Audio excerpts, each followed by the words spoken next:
Thank you so much for joining us. We're on Facebook Live, RenéMarie's Stroke of Luck Internet TV show. No, I should say RenéMarie Stroke of Luck TV and podcast. I'm a little off today. I was up all night.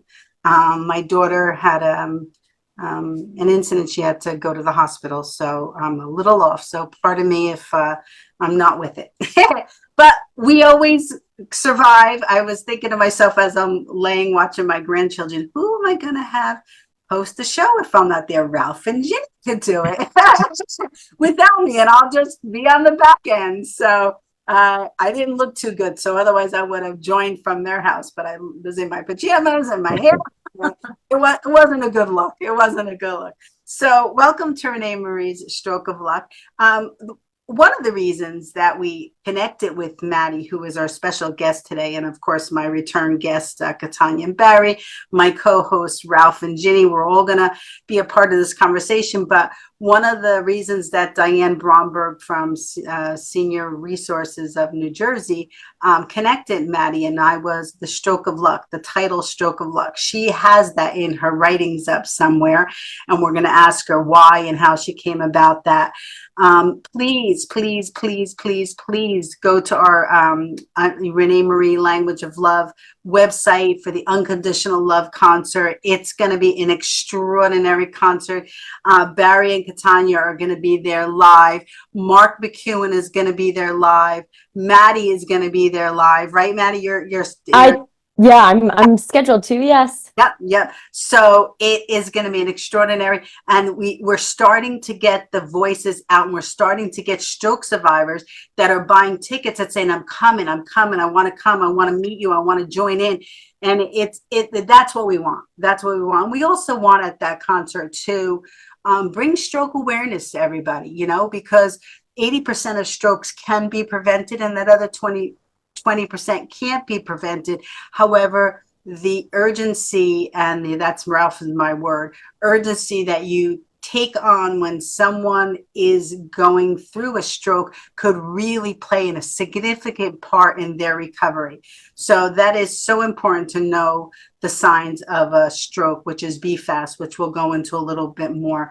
Katanya and Barry, Ginny, I want to thank Ginny for all the extraordinary work she's been doing. As you know, Judy Marlowe, retired. She did a wonderful job for us for 10 years. We were so gracious to her for the work that she did. But when she retired, I was like, oh my God, and of course, Ginny stepped up to the plate in her wonderful manner. And she's such an extraordinary back end person. She's not really a front end person, although she was in Senior America. So I'm not sure how that ties in together. Maybe we'll talk to her a little bit about it. Then we have Katanya and Barry, which are dear, dear, dear friends from my first hat work, which is a lifestyle director. And Barry and Katanya and I really connected because the main purpose of their lives is really to help people, to care for people, to spread joy to people. And Katanya's cookbook, what's the name of your cookbook, Katanya? Joyful Cooking, healthy, delicious meals made easy. Yeah, so we're going to talk to her a little bit about that. And then, of course, we have the dear Ralph, who he is an extraordinary advocate, because his stroke didn't hold him back like Maddie and Ginny. It really pushed him forward to propel. And that's why our common word is urgency. Like, we don't have time to wait for anything or for people to waste time in life, because I say in my book, my last words in my book is life is a gift. Life is a gift. And that is so, so true. So we're gonna open up, and I'm gonna let Maddie lead the way a little bit in the conversation, and tell us a little bit about your story, Maddie. And thank you so much for being you and being so gracious and so open to always doing whatever we got to do to get the word out. So yeah, thank you so much. Thank you for having me. This is such an amazing opportunity to share about stroke awareness. So very grateful for you for giving me this opportunity. But yes, I can talk a little bit about my story. So like the quickish version of it is that I had been suffering extremely debilitating migraines since I was 7 years old. I remember I was in second grade in Miss Pruding's math class. We were learning how to do word problems, and all of a sudden I got struck with this like blinding like lights, like what I now know is called an aura, like covering up my vision. I couldn't see anything. I had all this terrible pain. I went to the nurse, and she just like lay down in a quiet room, have some medicine. We didn't know what was going on. That was the first of what ended up to be a trend in my life of getting migraines. And I've seen many neurologists. I've gotten every medicine close to every medicine that I feel like exists to help with migraine prevention. or treatment, and none of them worked. What I would have to do, I mean, I was a kid, right? I was in school at the time, so I would just have to go to the nurse and like lay down, or honestly go home. All that would help would be laying in a dark room, lights off, no sound, and vomiting. Like literally that was all. And when I remember when I was 15 years old one time, this is the first time I got a migraine that lasted for 24 days straight without Wow. letting up.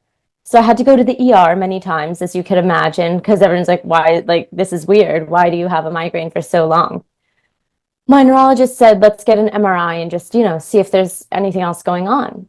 The MRI revealed that I had what is known as an arteriovenous malformation, which I'm sure maybe some people might know about. They call it an AVM for short. Essentially, an AVM is a tangle of abnormal blood vessels in the brain that don't have capillaries. So the blood flow is like direct from the arteries to the veins, and it's just unregulated and bad. So I knew I was born with this condition now, and the question became, what do I do about it?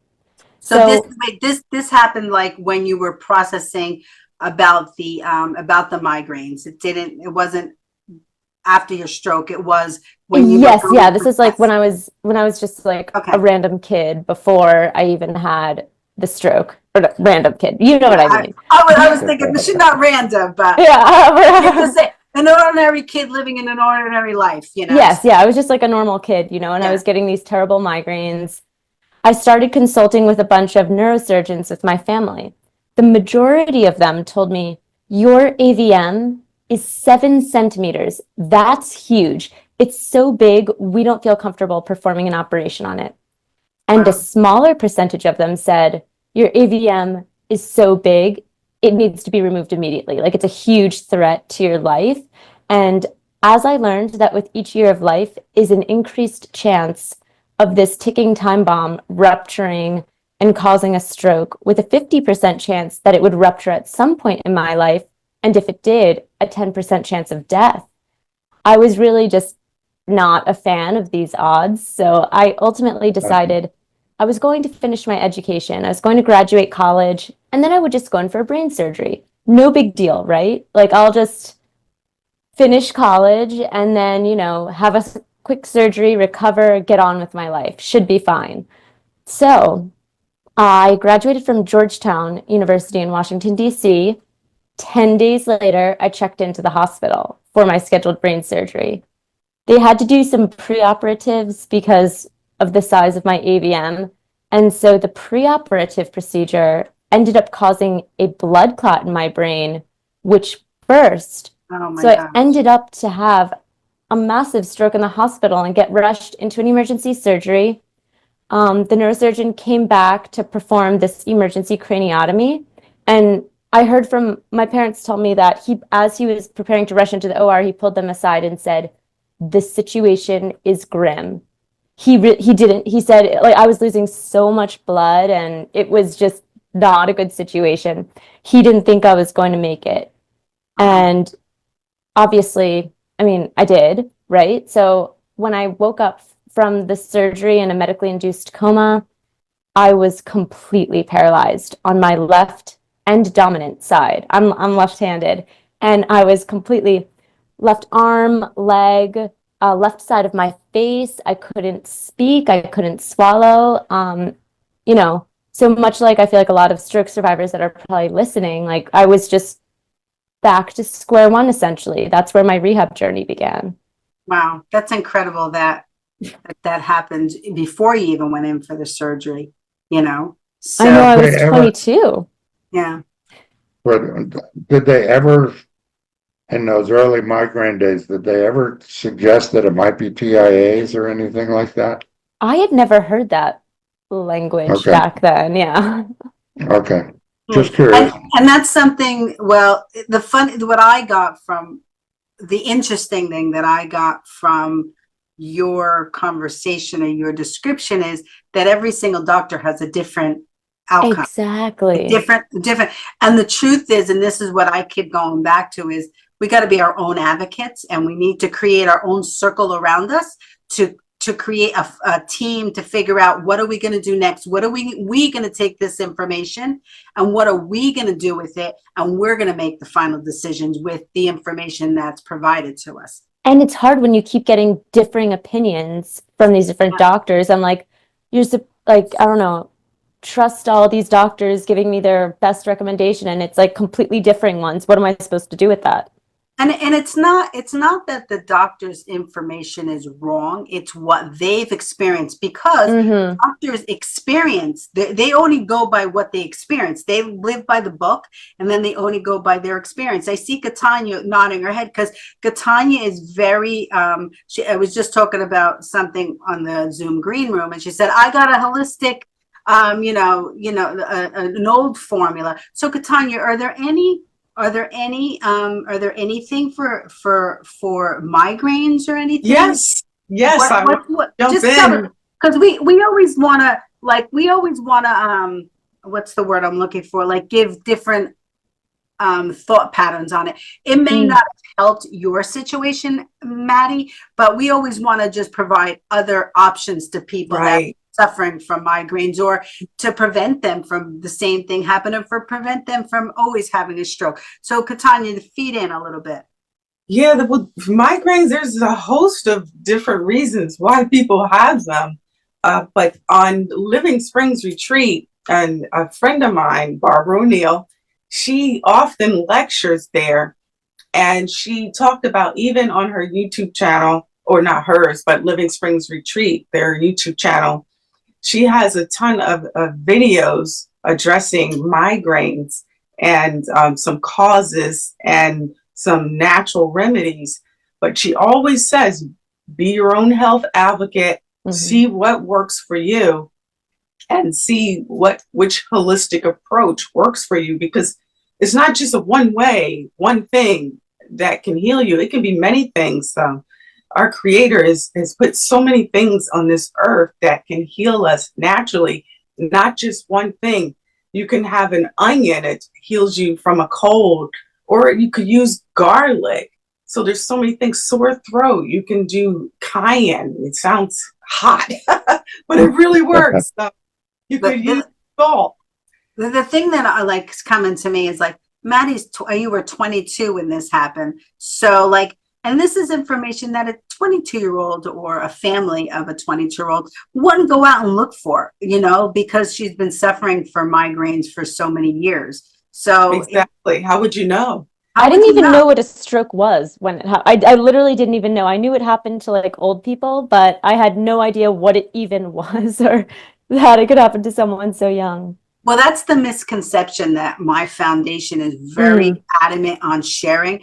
And that's one of the reasons that, when a long time ago, and this is one of the reasons I do this, is because I was 26 when I had my stroke, that people misconception is that it only happens to our grandparents, but it doesn't. That was mine too.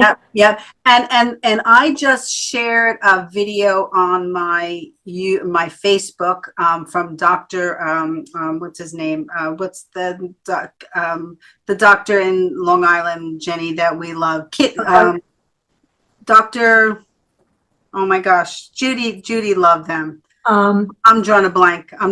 Yeah, me too. I'll find out his name. But anyway, he was just talking. They were just talking about that. And the doctor said that it's the reason that older people have more strokes than younger people is because as we get older, our body frame changes, right? We have more risk of high blood pressure. We have more risk of, diabetes. We have more risks of all that. It's just with aging. So that is why that strokes are more common in older grandparent type people. But it shouldn't be. It's just right. And active. But that's the reason that it happens. Where in young people like myself and Maddie and Ginny and Ralph, we all suffered strokes. It seems surprising, but it's not. It happens to anybody at any specific time. Ralph?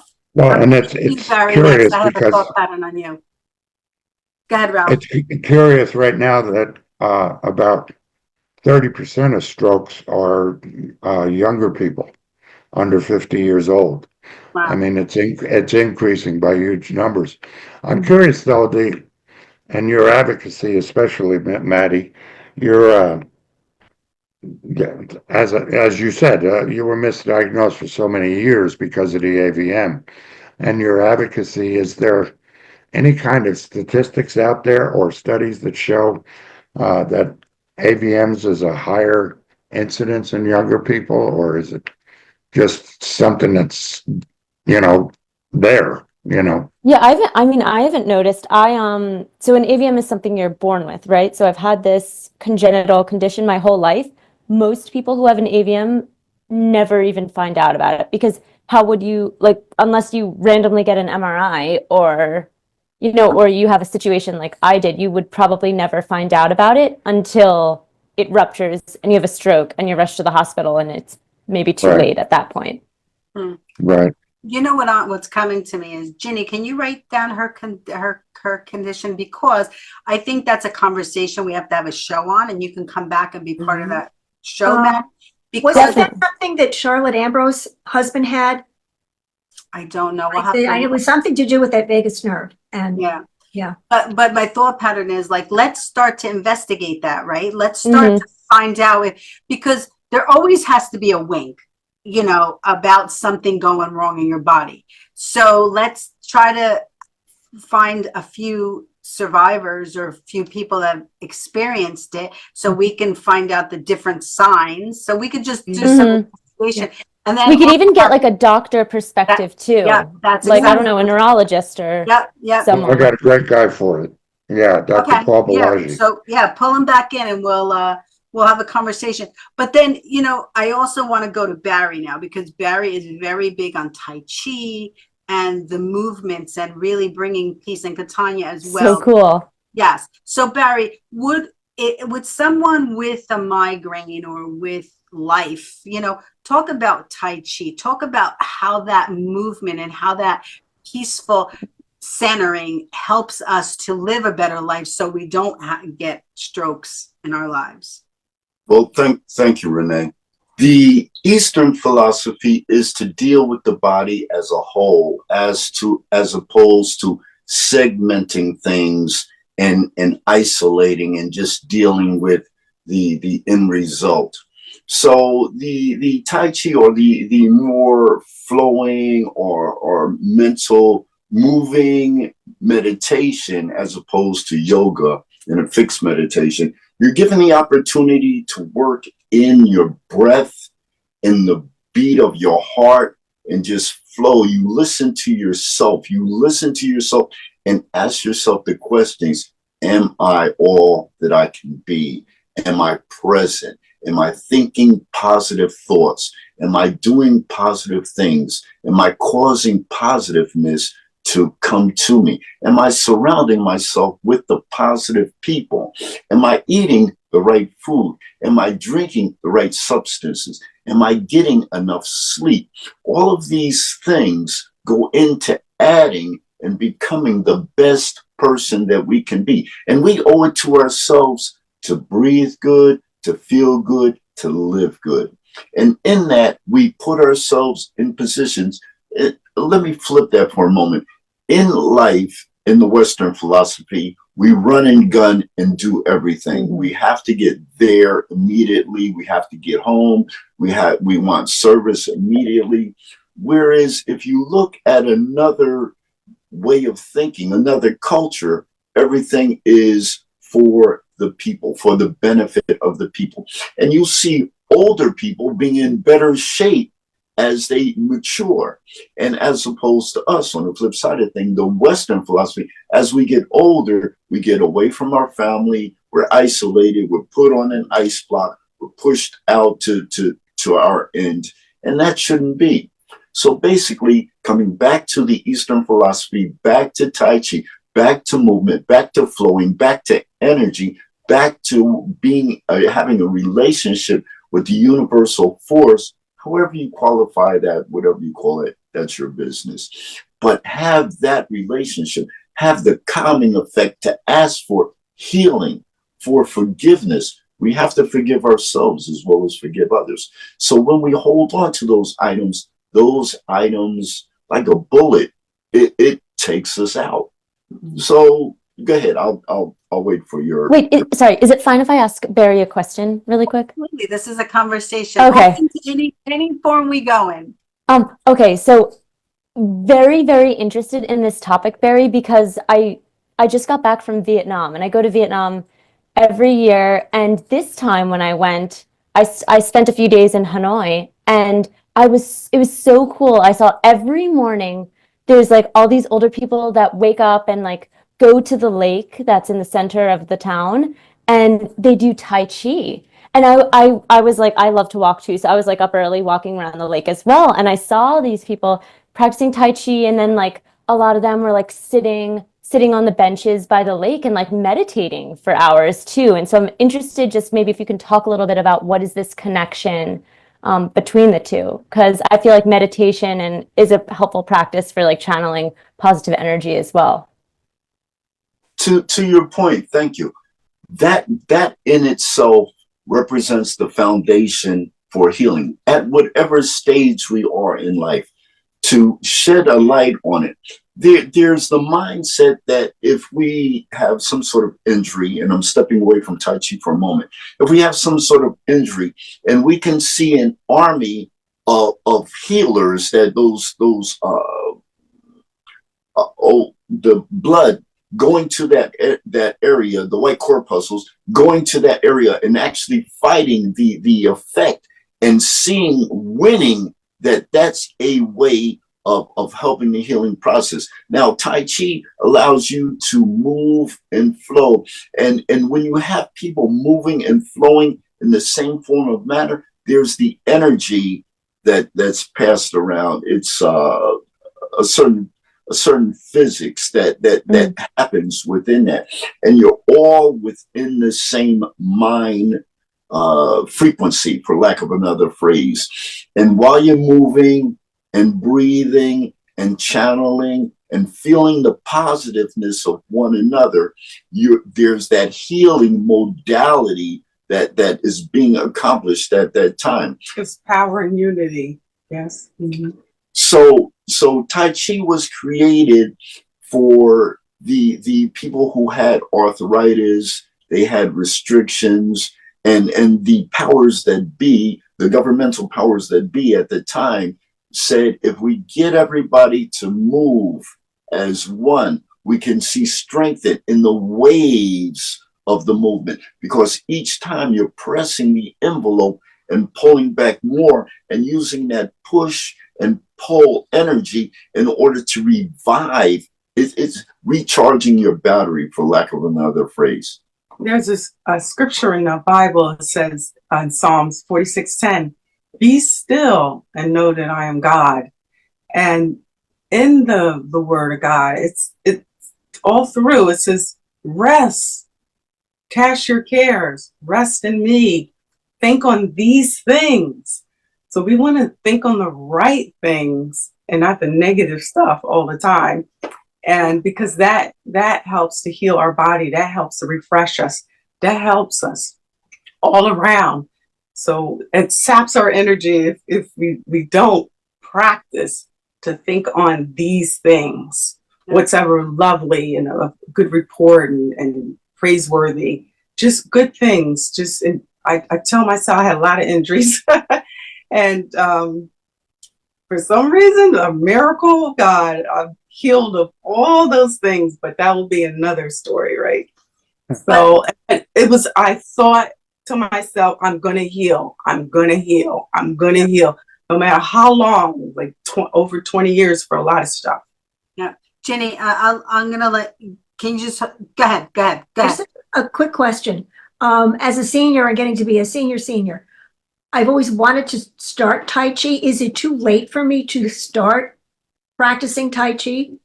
No, at any stage. Tai Chi is a life practice. So you get into your breathing, you get into your energy, you have a relationship with the ground you stand on, the air around you, and the heavens above. So there's no restriction. There's no age limit. I have people who are in their 90s in my class. I've been in martial arts for 55 years. I'm 71, a Vietnam era Marine, all that good stuff, an engineer from NJIT. So all of this stuff that we bring with us, we learn to compartmentalize and utilize at the appropriate time. And Tai Chi just allows us, like a piano player, to flow from one compartment to the other without stopping, without slowing down, just having the pace that's healing for us. It's slow movement. It's called also moving meditation. Yes, yes. I love that. What I, 'Cause what I I, like to be still sometimes. So that just works really perfect. Just because you're moving slowly, so it's like you're kind of being still, but you're moving and meditating as well, and with the breath. So I take this class too. So outside is the best because when you get that fresh air, that sunshine, you know, the 8 laws of health, good nutrition, and so on. we're going to get to your book in a little bit because I do want to remember to talk about your eating, the eating aspect of it. Katanya, Barriga, what do you want to say? Yeah, I get together with a group every Saturday in Van Son Park in Paramus, New Jersey. And we do Tai Chi at 9 o'clock, and it's free, and people come out, and you can actually, like Jenny said, when she was in Vietnam, you can see the people and their movement, that slow movement, it attracts you, like a magnet, it pulls you in, and you could see that there's a wave of positiveness, a wave of breathing, a wave of being in touch with the Creator in order to heal. So your thoughts on it, Jenny? I think he means Maddie. Yeah, Maddie's the one that went to Korea. Is that Okay. Or to Vietnam, yeah. Vietnam, sorry. Okay, yeah. I just felt like, yeah, it was really cool to see that. And I had not really been too exposed to Tai Chi, apart from being in Asia. And I just had this sense of it being like, kind of like you were saying, a collective breeze, I guess, if you will, of just like positive, I don't know how else to say it, like of a wave, I guess, of collective breeze or wave of positive energy. And I'll tie in something interesting that happened this past week. Last week, or I guess it was last Thursday, I was speaking at the Stroke Onward was having a conference around aphasia, and there were a bunch of us who were giving like little speeches called the Stroke Monologues, and I was one of them. And one of the speakers was talking about healing and said something really cool that has resonated with me. They said, healing happens in pause. And I feel like that really ties into what you were just talking about, Barry, like the sense of sometimes, yes, we just need to stop and like be present in this moment. And like, how can we heal if we're just always go, go, go and, you know, just super fast rushing through life? And like, I get it. I live in New York City. It's very like rush, rush, rush from one thing to the next. But healing does happen in pause. And, you know, when we're grounded and focused and paused and, you know, I love meditation as well. So that's something that I incorporate into my own daily routine. And I find that to be helpful for not just my mental well-being, but also my physical. Yeah.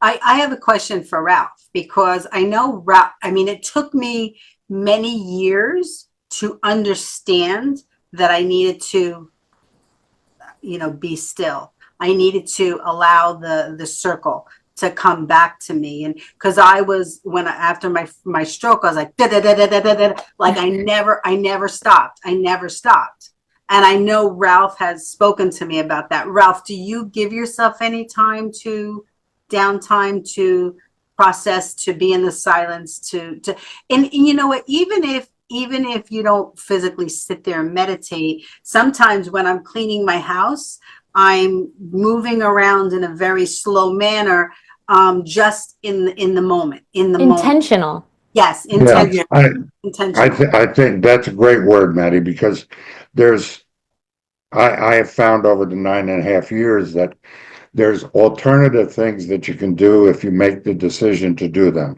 Yeah. For example, my Sundays, I cook. I Yes. am New Jersey Italian. I'm going to start my sauce is already started on the stove Right there. there. So, there's intentional things, and it took me a while to get back to the cooking. I've always done that. So there's that. I've learned meditation.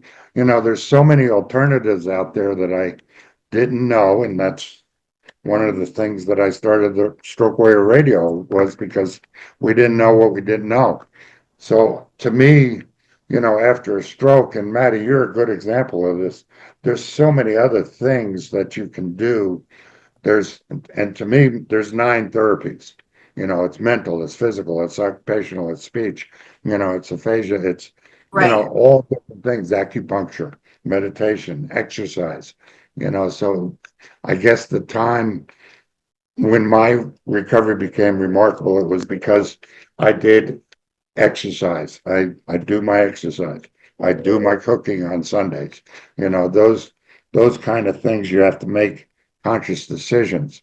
I joke, it's not really a joke, but we can be stroke survivors, but it's a choice to be a stroke warrior. So, Exactly.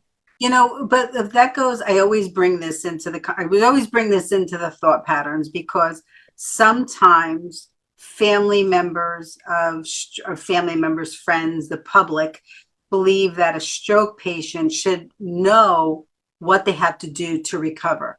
And the truth is, with a scrambled brain, sometimes you don't connect that. Sometimes we can't understand that, yes, I have to meditate. Yes, I have to want to get better.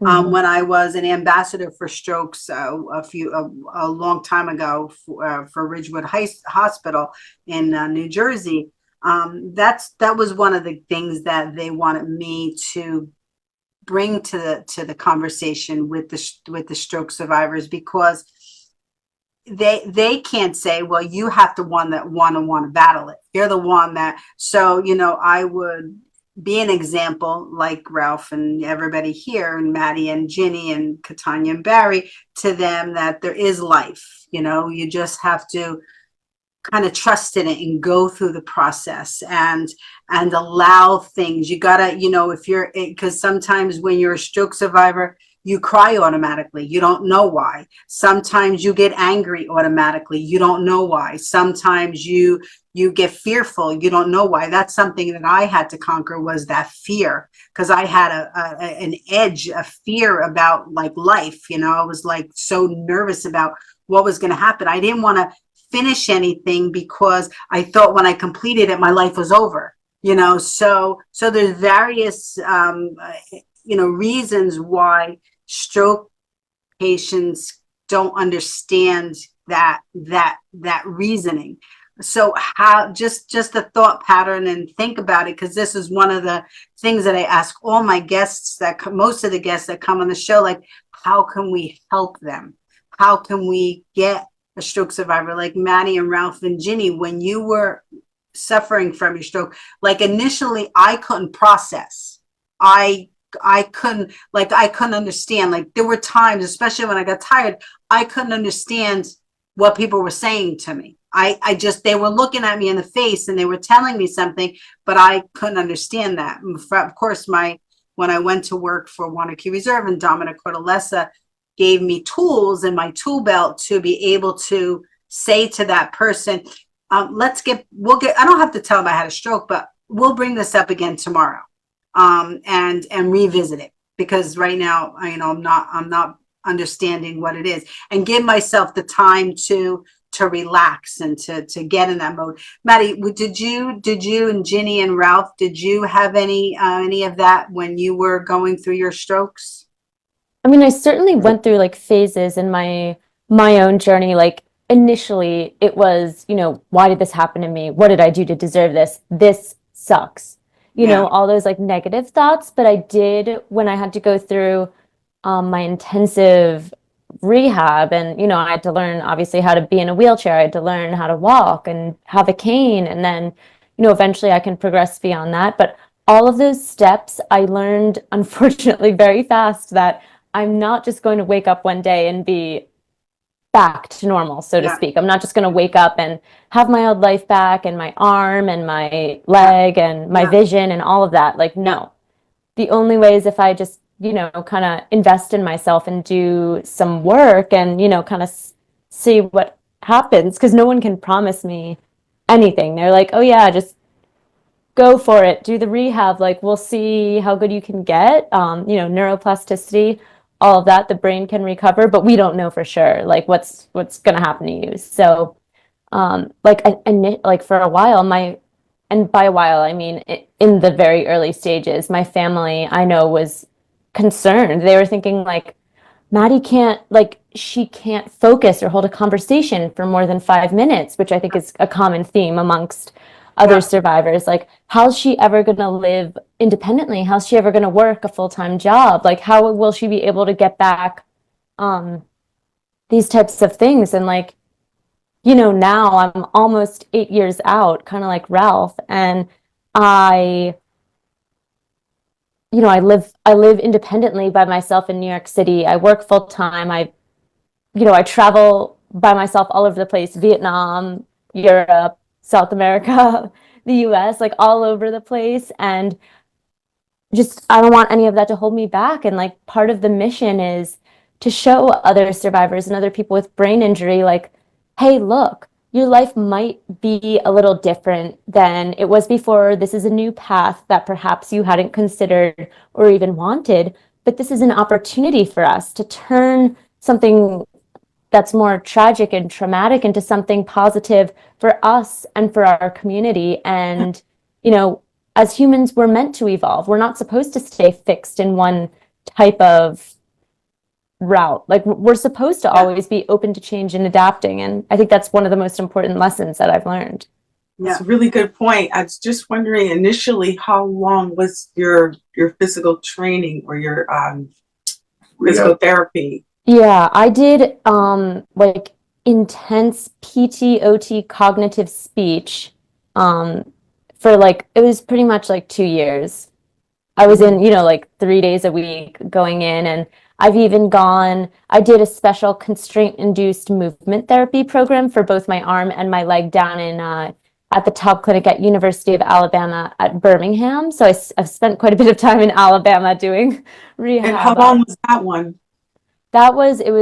It ended up being a total of 5 weeks. So I did 2 weeks for my leg and then 3 weeks for my arm. But I found that to be constraint therapy is hugely beneficial because it forces you to use your affected side. And like my affected side is still not perfect, but I mean, it's a lot better. And I know that I can continue. Young lady. Mm-hmm.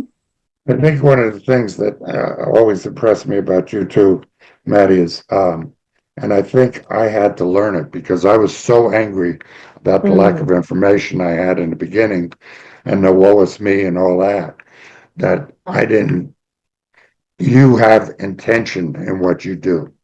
That word intention has become a real important part of my recovery too, because I was on a cane and a walker and all of that for nearly 7 years.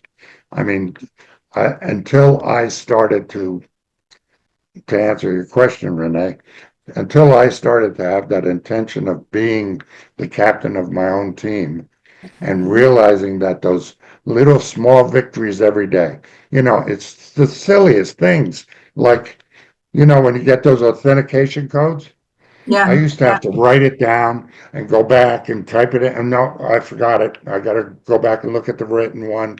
Now it's like, I know it. And your brain relearns stuff. If you start doing, for me, I started doing things that I did before my stroke, and that may have looked really ugly, but I started to improve. It's like you said, Maddie, it's the new normal, which I've come to dislike that phrase, but the new normal is whatever your victory is that day. It's a new road, Ralph, right? We're at a crossword, right? And we just taken a new road. It's a new road. And everybody has that, is challenged with that, whether it's financially, whether it's a job, whether it's everybody is challenged in their lives, and it's not a new, what was the word you didn't like? The new New The normal. new new normal. It's a new road. It's a new path you're going down.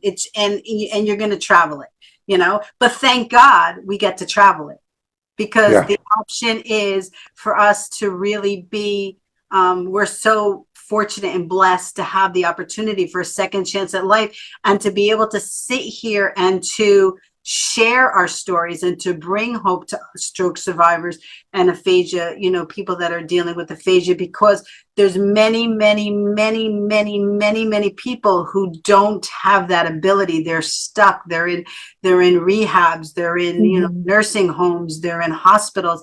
They don't have that possibility. And that's one of the things that we're my arm, doesn't, I'm off on my right side as well. Mine happened over 30 years ago, but it doesn't stop me from moving forward to keep doing what I'm Exactly. doing.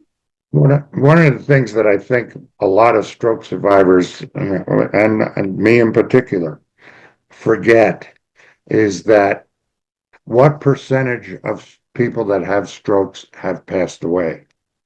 There's our first win. We put our foot on the floor when we get up in the morning.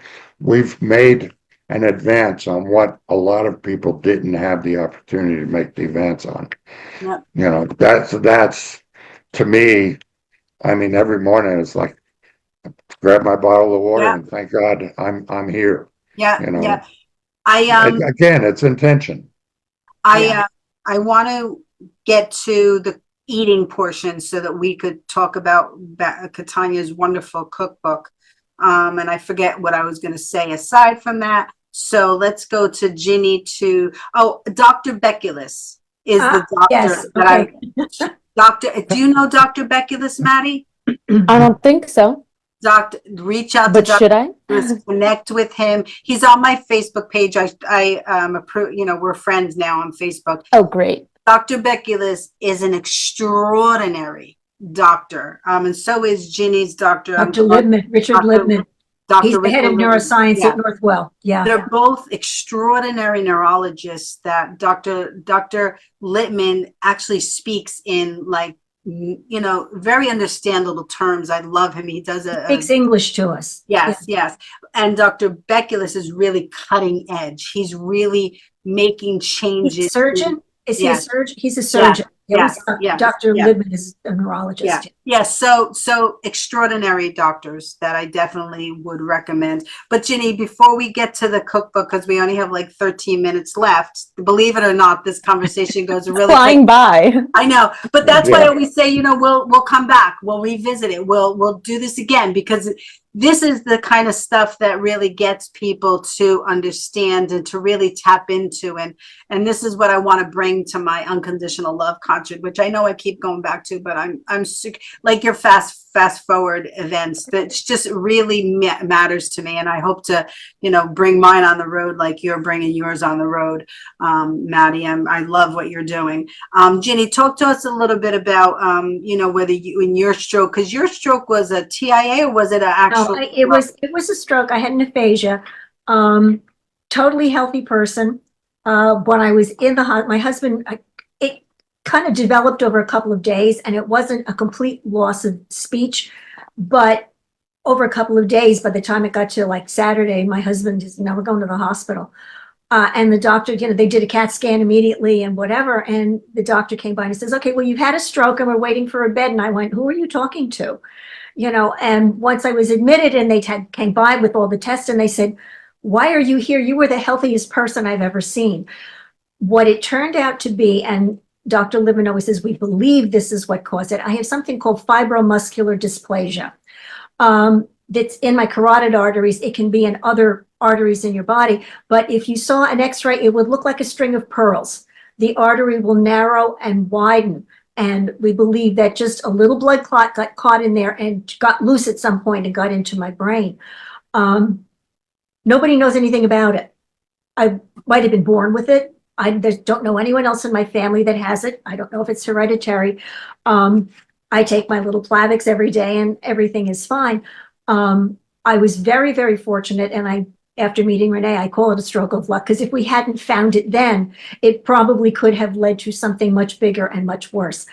I'm extremely fortunate in that I didn't have any lasting issues with it. I felt that from time to time, and I think as we go along and even as we get older, sometimes you can't grab a word, and all of a sudden you go, oh my God, there's a problem. But I mean, once I had that in March of 2009, I was with a dance company at that point, and we were scheduled to do a big program at the library at Lincoln Center a couple of months later. And I was in some choreography, but I had been working on a new piece a new solo. And it was a very difficult conversation to call my teacher and say, look, I can't be in the choreography because I don't know if this will happen again, but I can come in and do the solo. And so that was a focus point for me, although I didn't have any physical limitations at that point, but it was a mental focus because you're remembering choreography and you have to get everything working. So that was, extremely helpful for me. And jumping forward a number of years, there's an organization called Ms. Senior America. It's a pageant system for women 60 and over. And they have a lot of state chapters, and I am part of the Ms. New York Senior America. I was the queen in 2013, yay. Well, once a queen, always a queen. It's not queen for a day. You get in there and they run you crazy for a year, and I'm still involved. I was the pageant director for a couple of years. I'm in charge of organizing our showcase performances. But when a friend of a friend of a friend told me about the organization, and you have to, there's an interview, you have to, during the pageant, there's a private interview. During the pageant performance, you have 35 seconds to present your philosophy of life, you model an evening gown, and then you have to have a talent. And I thought, okay, if I can get through the interview without having a brain fart, excuse me, but it's what I think of it. And I can get up on the stage and do my philosophy. I mean, I'm not a problem with public speaking, but this is a pressure thing. So I challenged myself to go ahead with this, to prove to myself that I was like over this fear. And I ended up being crowned at that point. And I did go to the pageant. The national pageant is in Atlantic City. I represented New York State that year. Didn't come up too high in it, but there are extraordinary women that are involved in this organization. So that's kind of my backstory a little bit. But when I met Renee through another person in New York Senior America, when your first telethon was coming up, and I said, can I be part of that? I had a stroke, and they all looked at me and said, you had a stroke? Yeah. And Dewey just had, I don't know, some kind of a connection from maybe we've known each other in past lives or something. I kind of believe in that. And we've been working together ever since. And it's been very gratifying for me. It's a wonderful focus. And I truly believe in everything that all of you are doing. Yeah. Yeah. Thank you, Ginny. So before we get to Katanya and Barry, I just want to, can you share a little bit just really quickly about what that stroke of luck, where that came from in your world too, Maddie? Because you have the title Stroke of Luck, don't you? Yes, yeah. My Instagram is Maddie Stroke of Luck. Okay. That's how Diane Bromberg found. Yes. Because I'm like, she was a stroke of luck too. Was that the philosophy that your stroke was a stroke of luck? Was that your thought? Oh, definitely. And that's something that I've written about in my book as well. Like just this idea of having like the mindset shift, specifically from when I went from really thinking negatively about what happened to me and, what I do to deserve this. And something that I talk a lot about with my podcast, with my own podcast co-host, Tawny, the Neuro Mermaid. We talk a lot, and we were just saying it the other day about how instead of saying like, why did this happen to me? How has this happened for me? Right.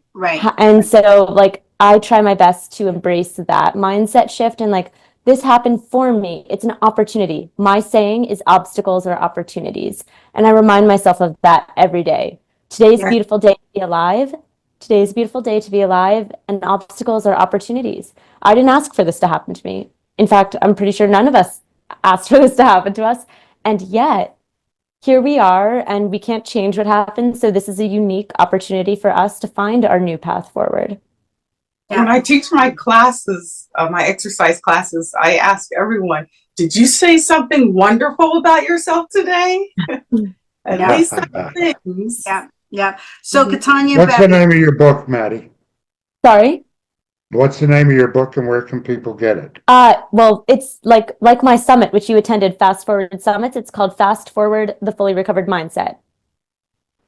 Okay. Wonderful. And they can find it on like Amazon and places Yes, like it is that? on Amazon, and it's abbreviated FWD. So Fast FWD: The Fully Recovered Mindset.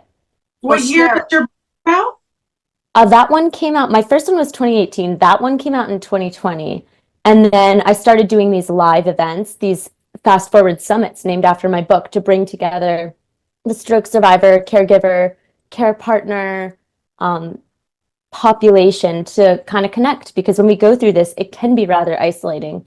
Not everyone has built-in support systems. So to me, it's very important to bring this community together, and there's something very magical. Ralph came to my one I did in Yeah, LA last year. it's an incredible event. You get caregiver families there and the stroke survivors and stroke warriors, and it is an incredible event. It's such a community. I love what you do, Maddie, with the Fast Forward. Thank I'm so you. glad I was part of it. Me too. I'm glad that Diane connected us. And I'm definitely going to come to the next one. Definitely. We Excellent. only have a few minutes left, but I really want to focus in on the eating aspect of recovery. And, like Tai Chi, Barry talked about, is very instrumental in bringing us back to our center, and intentions and the way he describes it. And Katanya is very advocate on what you eat, makes who we are. So Tanya, yeah. So share a little bit about your book, and if you do you have a copy of your book by any chance? Do you have it there? No. Okay. No, well, it's okay, because on my Facebook page and on the press, when I do this, I'll put a copy of all your books on there. But it should be coming out either this month or early May. So I have Very exciting. Joyful Cooking, Healthy Cat Delicious Meals Made Easy. And the second book is a 30-day meal plan. And that came about because everywhere I went, people kept saying, what do you eat? Mm-hmm. So eventually I said, okay, I'm going to document what I eat in 30 days. Of course, in that 30 days, I ate a little healthier. You didn't cheat, huh? I tried not to. Make sure, if I'm just saying, if you have books or if you have postcards, just bring them to the Unconditional Love concert, because you could certainly, absolutely. you could certainly hand them out. You could certainly, this is about helping people. So I want to make sure that gets the opportunity. So don't feel embarrassed or, that you're doing anything wrong. I'm telling you right now that you're able to, spread your love, spread your joy and love. Thank you.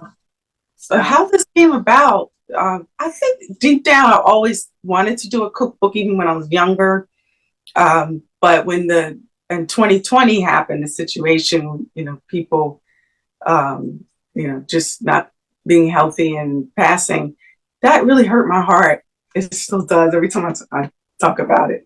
And I said, I have some answers here. People don't have to be unhealthy. They can live a better life. They can have a long, healthy, prosperous life, or live the best life that they can for the years that are scheduled for them to be here. And I wanted to get the first book I did, Joyful Cooking. I got it out pretty quick after many, of course, long nights. But it was something for them to start with. At least they can start with those recipes, because those were the recipes that Barry and I eat every day. And before this book happened, I just got to backtrack really quick. I was diagnosed with chronic fatigue syndrome. And I don't know if anybody knows about it or has had it, or somebody who had it. It's a really debilitating condition where you're extremely tired, and a host of other things go along with it. Migraines, you're hurting, you're pain all over. It's just really horrible. But part of the problem with that was my nutrition what I was intaking. I wasn't eating the right foods. So I had stumbled across Barbara O'Neill's videos, I guess going on 8 years now. And I started watching them, and I started making changes in what I make, what I cook. And to fast forward again, a lot of people said they don't have time to cook. They don't have time to make these healthy meals, and let alone delicious. So I said, I don't have time either. I'm extremely busy. And so I came up with a way to make these meals quick, easy, healthy, delicious. So that was my point in 2020 to create the book. It actually took a couple of years. So it came out in 2022, the first one. And we were able to get it out. Huge blessing. It's easy to navigate through the book. In the new book, we have so many different sections that you can choose for. There's a smoothie section, a salad, and dressings, and soup. There's a starters. And so you can quickly just glance and see, okay, what do I want for today? But I also recommend you plan ahead of time before you have your meals. You don't wait last minute when you're starving.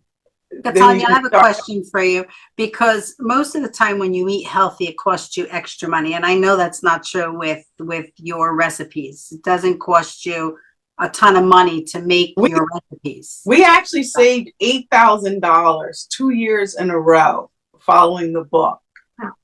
We add up our groceries every year, and we were amazed by that. And so we share that with people. It actually costs far less.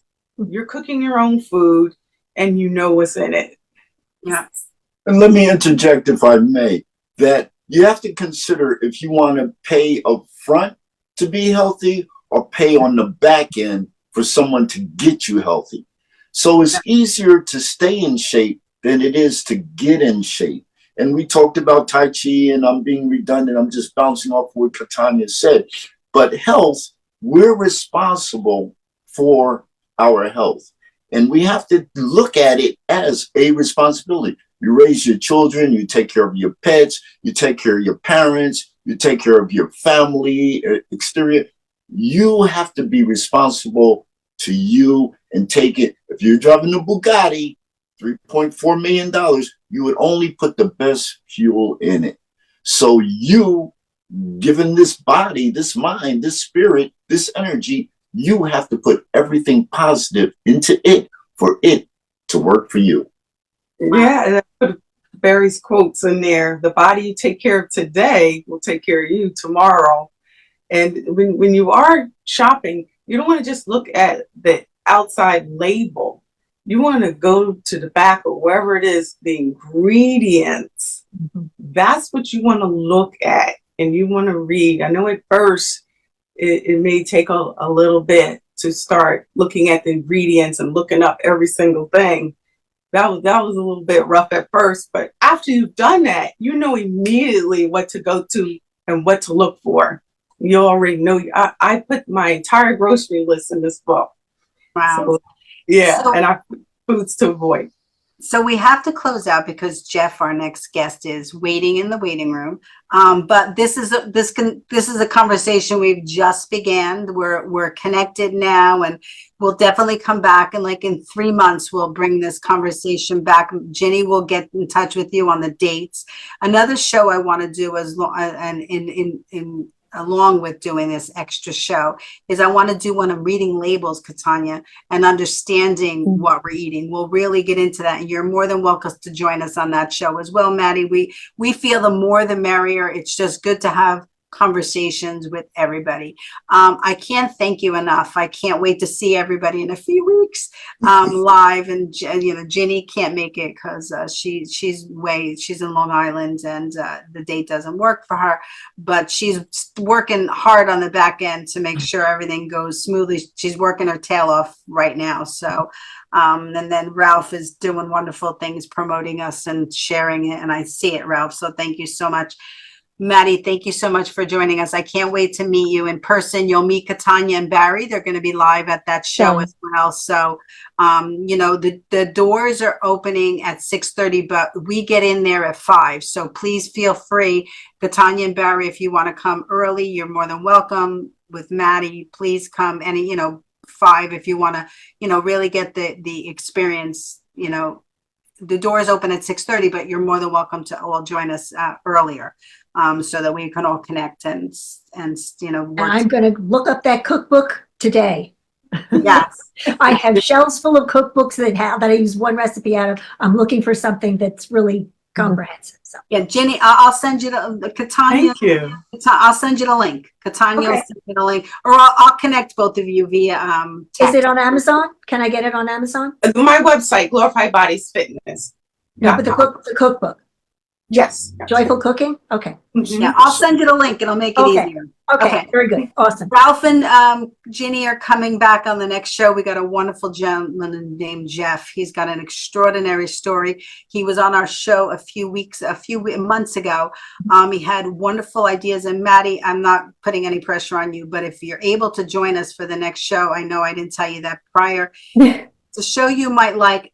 If you don't, you can't. We can invite Jeff back onto another show because Jeff actually had all these plans and they got blown out of the water because of challenges of life that got in his way. And he's here to give us inspiration to really move forward when life gets difficult and life gets challenging for the second time. It's not even because he suffered a stroke a long time ago. So I just wanted to share that before I leave. I can't wait to talk to Jeff about, you know, where he's at, and he'll bring a lot of inspiration to us. Katanya and Barry, thank you so much for being my friends and Nice for meeting joining you. us today. Thank We're you. blessed.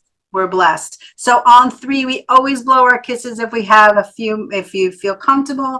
And thank you for joining us. And please tune into our next show. And please go to the Language of Love, RenéMarie's Language of Love website, an Unconditional Love concert, and join us on that day. It's going to be extraordinary. You'll meet Maddie in person, meet Mark McEwen in person, meet Katanya and Barry in person. Ralph is holding on. Maybe I'll have Ralph do a little video introduction for us. He can open the There you show. go. I'm always trying to get everybody involved. Ginny, you too. I have to do a video with you. Sure. Big screen in the back. It's extraordinary. It's extraordinary. So I'm very excited about it. On 3, we'll blow our kisses so we don't have Jeff wait too long. 1, 2, 3. Bye, everybody. See you soon. Bye. Bye. Bye.